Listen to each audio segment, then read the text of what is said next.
Hey guys, welcome back to the channel. My name's Neil, and it's time for the next episode of True Detective. We just started this new series last week. I'm eager to see another episode. I think the first episode, not a true pilot, because I don't feel like this was a show that needed to get pitched to HBO with a pilot. I think it was presented, and if Matthew McConaughey and Woody Harrelson were attached as leads and executive producers, this thing probably got green-lit with a full season right out of the gate. So they didn't need to shoot a pilot to sell it to HBO, would be my guess. But the first episode, not a true pilot, but it still did a really good job of laying the groundwork of the world we're in. Rusty and Marty caught this crazy case. Very ritualistic, very puzzling, and not a lot of real evidence to go on. Not a lot of real clues, because it doesn't feel like the kind of murder where the killer knew the victim. The victim was more symbolic than personal. Could have been any prostitute. Just it was about laying that crazy tableau that we saw in the opening scenes of the episode. So I don't know how they pursue this case. Real detective, true detective work is sort of what needs to be done. And the show also laid the groundwork that other girls have gone missing in the past in the same area. Maybe they're related, maybe they're not. I'm sure we'll find that out. And to top it all off, it seems like there is a new victim in 2012, 17 years after the fact. And is that new victim, is it the same killer? And therefore Marty and Rusty got the wrong person? Is it a copycat? Is it sort of a father and son inherit the family business type serial killer thing going on? I don't know, but I'm really interested to find out. So let's jump right into it. This is episode 2 of season 1 of True Detective, and it is called Seeing Things. I really like this intro. Crazy good visuals, really sets a tone well. What else has Nick Pizzolatto done? His name's quite familiar to me, and I can't place him. Shit, sorry I drift. Sometimes when I've had a few, that's... What about that sculpture thing? Yeah, nobody knew why that thing was in the playhouse. No, it's too similar. There's definitely a connection with the new killing. When was the last time you talked to her? You know, she's always been in some kind of trouble. I thought things were getting better. She came by not too long ago, maybe a month. Said she'd been going to church. Your mom's still alive? Maybe. Oh, that's the worst answer.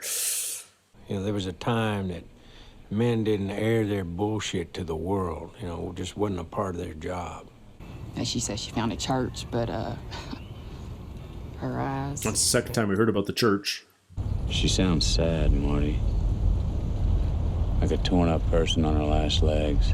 She was just an easy target for him. Wrong place, wrong time? Or is it more than that? Does it have to do with this church or something? Man, it's... Days of nothing.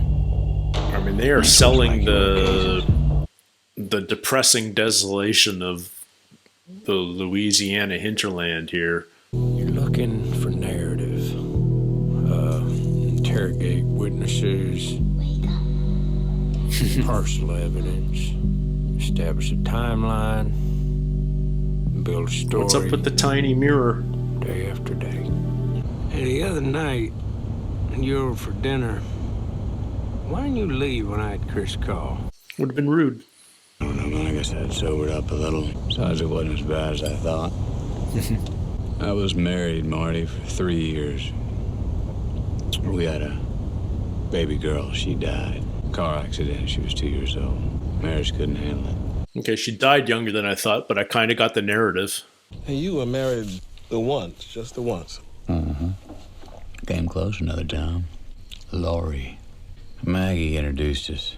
Maggie, Marty's wife? Played matchmaker? Well, I can't say the job made me this way. More like me being this way made me right for the job. I know who I am. After all these years, there's a victory in that. Little victory, but Sometimes you gotta get your head right. Might as well stop by. I don't know, where are you? yeah, he's definitely got a side piece, doesn't he? I've hardly had anything to drink. You never hardly have anything to drink. Combine these guys and you're pretty darn close to Jimmy McNulty from The Wire. This for your wife and kids, too. Justify it however you want. In the end, it's for the good of the family. He doesn't wear a wedding ring anymore, so I gotta figure that's over. Yep, that's what I thought. She's the one from the clerk's office. Oh, you're very naughty. Yes. Oh, You have the right to remain silent. Do you understand your rights? hope he's got the key. You definitely have a career in law enforcement. With these visions you mentioned. Oh, shit, I thought you knew. What's it? Oh, man. Chemical. Flashbacks, neural damage. Whoa, this is crazy visuals here. I spent 4 years undercover. Oh, You know what that means? you took a lot of drugs.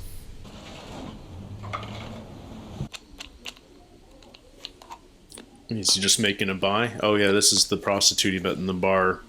I think Emily go for 30 a pill. And we'll say 200 for the bottle. Where would I look?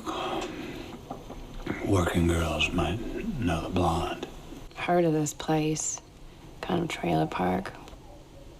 Girls work, stay. They call it the ranch. South of Spanish Lake, supposed to be. Well, that's near the church. Wasn't the church down that way? What's your deal? Wouldn't we like to know? Kind of strange. Like you might be dangerous. Of course I'm dangerous. I'm police. That there's a crazy man out there. Wait, you mean that girl again? That satanic thing? It's not just her. There's more. Morning. Yeah, I think I might have found something good. Bunny Ranch down south. On Spanish Lake. You'd wash up. You got some pussy on you. What's with your fucking nose? Nothing, man. Sorry, forget it. You got some self-loathing to do this morning. That's fine. These guys are both messed up enough that I wouldn't be completely blown away if either of them was the killer. A zone of You got a silence. specific location for this place, or we're just gonna wander around till we find it? Looking for a little bunny ranch. Down around these parts, y'all. Know where we could find it? No, sir. I'll tell you this. Russ had about as sharp an eye for weakness as I ever seen. I'll be right back. What's he gonna do? So intriguing, both these characters. My bad, boys. Maybe we got started on the wrong foot there. Whoa! Take 353 south. We're gonna exit off the shoulder before we get to the 14. From there, we take a dirt fishing road to Bayou Chanel. Just like that. All you gotta do is threaten to break a man's bone. Tap, say submit, or lose.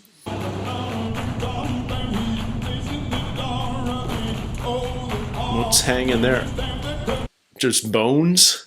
Is that it? Is this the church or is this the bunny ranch? Oh no, this is the bunny ranch. Well, they're made as cops, that's for sure.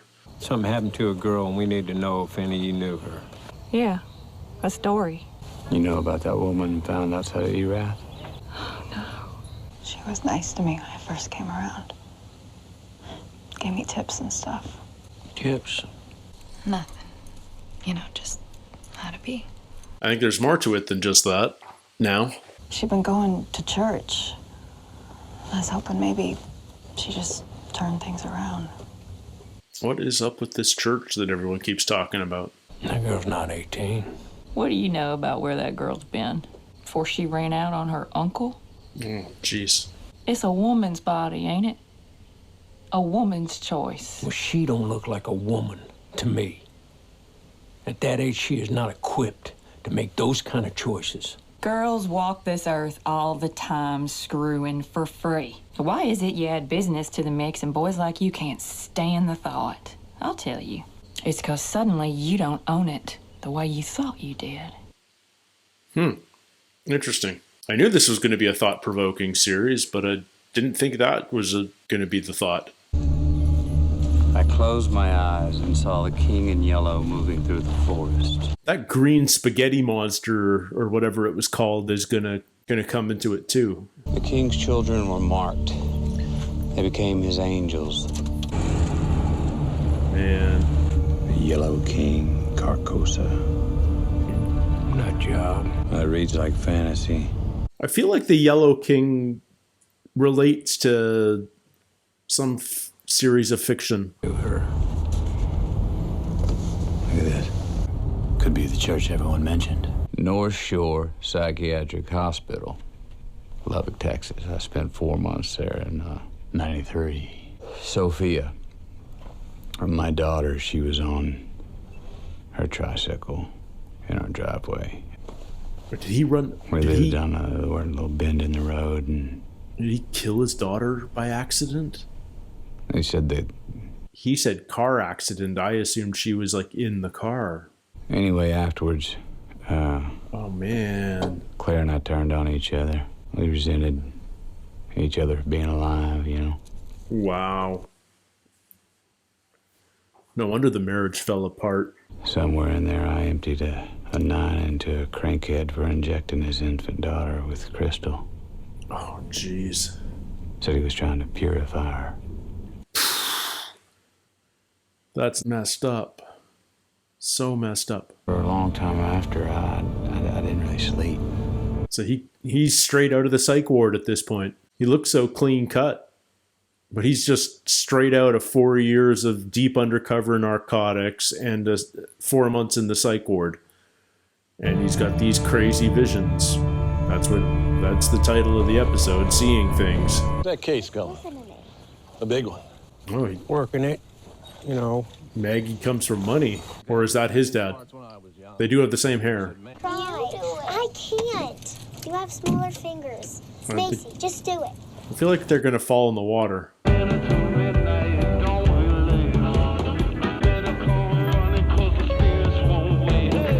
The show's so good at just sort of setting this tone and this mood, and I love that they're not rushing the story. They're taking their time. I'm looking for this young lady.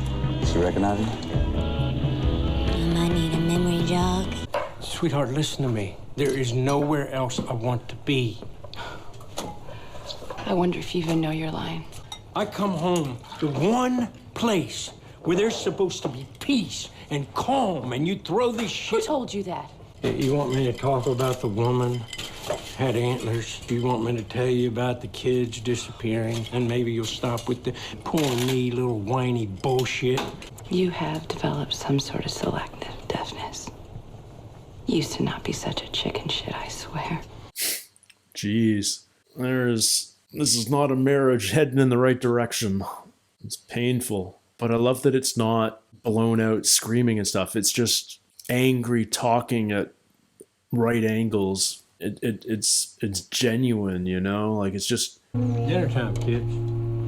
Are you coming? Yeah, of course. I'm starving. Really? Yeah, really.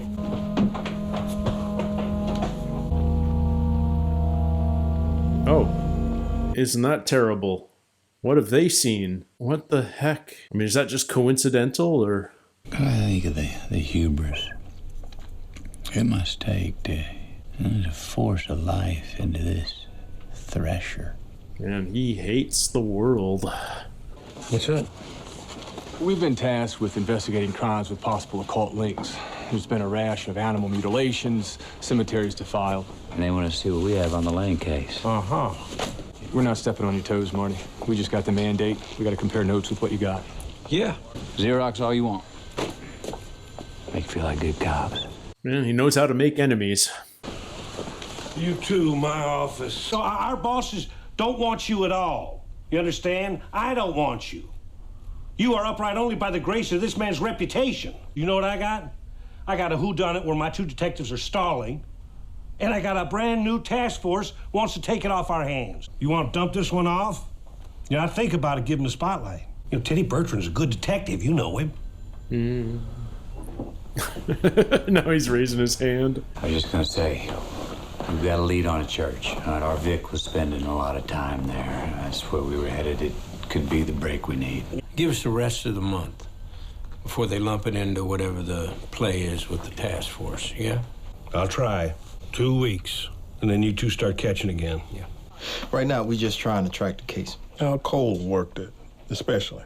Why are they so curious about how it was worked? Which indicates you think I'm too thick to realize that y'all are trying to jam somebody up. They think Cole did it? They think Cole's copycatting? So Cole didn't want to give it to the task force. Did you?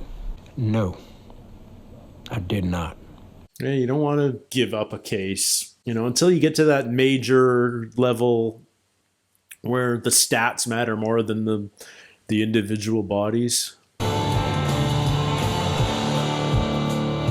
Oh, if that ain't creepy and a half. It's literally like a half-collapsed church in pollution town, but still somehow desolate in the middle of nowhere. Whoa.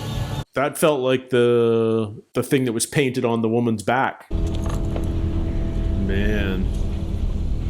Just all kinds of... Is that an owl in the rafters? Or is that just a trick of the light? This ain't no kind of anything. Don't speak too soon. What does he see? Is it a real thing or is it a vision? He can tell the difference because he doesn't hallucinate. There are other times. Oh, wow. Antlers. Man, this is going to be a slow burn of a series. I am digging this show. It is so good. I love the pacing. I love that they're not rushing it. It's not your typical police procedural where the stone cold whodunit gets solved in 42 minutes of network television. I feel as stumped as these two detectives do. It feels like how a real case would go if the real case was predicated on this insane tableau homicide off the top. But otherwise there's so little to go on. You know, they're following the odd lead. They're learning little bits, but it doesn't feel like it's getting them any closer to a killer. So what I'm really enjoying about it is I'm beginning to discard the notion that this is something that I need to solve. You know, like I watch a murder mystery, I watch the Murder on the Orient Express, I'm trying to figure out who done it. Well, there's no suspects, so this isn't that. I can't beat the detectives to the punch. And this is more than a procedural. This, you know, it's got vibes of The Wire. You know, these guys, they're dealing with the bullshit of bureaucracy and political interference and inept coworkers and all the rest of it, and their own insane personality conflicts. Rusty's got such an insane backstory. I mean, you know, when you know, first we learn it's his daughter's birthday, then later we learn that his daughter died young, and then later we learn that she died in a car accident, and then later we learn he didn't say it in so many words, but he certainly strongly implied that he accidentally killed his own daughter, ran over her. That's like, I can't even imagine what that would do to a man other than mess him up. And suddenly it explains so much about Rusty. You know, like he lost himself in his work, he escaped into drugs, he ended up in a psychiatric hospital, he lost his marriage along the way, and now he's got this incredibly dark worldview where he feels like it's better if mankind just didn't exist, period. So yeah, it goes a long way to explaining him. And then Marty's just got, it's sad to say, but he's got a typically dysfunctional modern marriage. You know, you can tell that there used to be a connection there, and that part of each of them still want to make it work, but the other half of each of them is just fed up and needs something else. And you know, I really wonder where this leads. You know, if you look in the 2012 scenes where Marty's being interviewed, he doesn't have his wedding ring on. That marriage is over. That's not a surprise after these first 2 episodes. It just feels very real and genuine, but it's set in this in the world of this insane murder. The murder is the one thing that's just so extreme in this otherwise just believable but sad, messed up reality. The murder is next level. And now Rusty's got visions, and we're not there yet. It feels like we're bordering on the verge of mystical or supernatural. You know, there's talk of voodoo, and